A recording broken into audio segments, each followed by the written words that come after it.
Which floor? Topmost. Hi. Interview?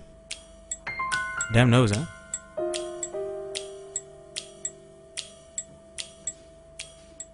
I've been to many.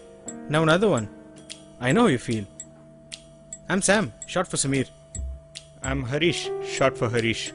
I'm a little nervous, so... Don't be. There's nothing to it. It's always a standard set of questions.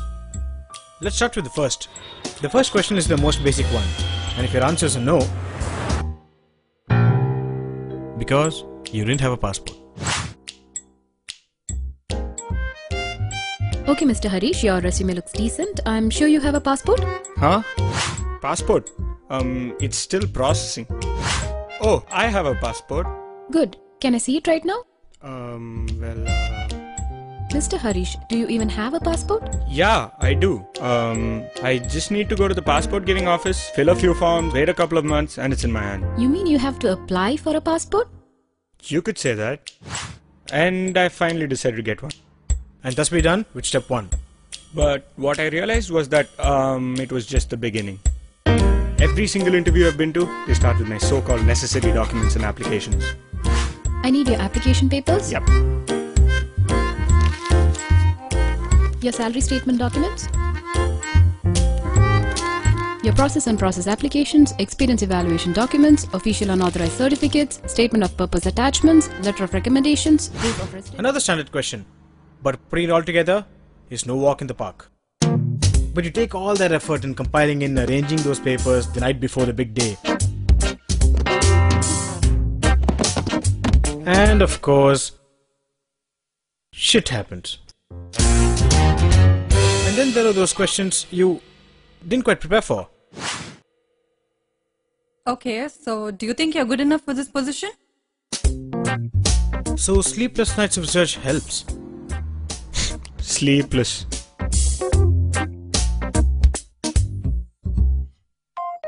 Along with countless hours of practice. Confidence can counter anything. I hold an MBA in finance. I'm right on the money. I worked in all the top insurance firms across the world. I'm positive I can perform well in all areas. Don't think about it. Pick me. But the actual interview turns out like this. I'm Sam. It's a nice room you've got here. It's a little chilly in here. What? Salary? Ah, interesting question.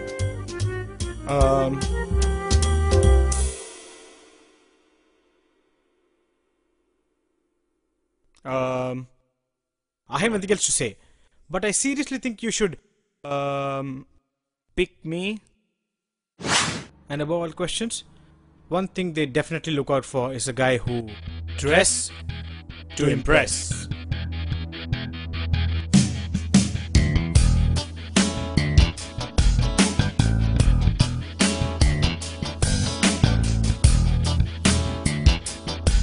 Alright. It's showtime. We're finally here. It seemed like a long time in here. Normal. Always happens before an interview. Alright, so one sec. Where were you? You're late for the interview. Hey, I've reached your floor. I was just 5 more minutes and I'll tell my parents to start looking for another guy. I'll be there. Alright, I'll be there. Oh, arranged marriages. Doesn't work like it used to before. Now it's just like any other job interview. I know. Families tell you, go meet the girl, get to know her, see if she's fine.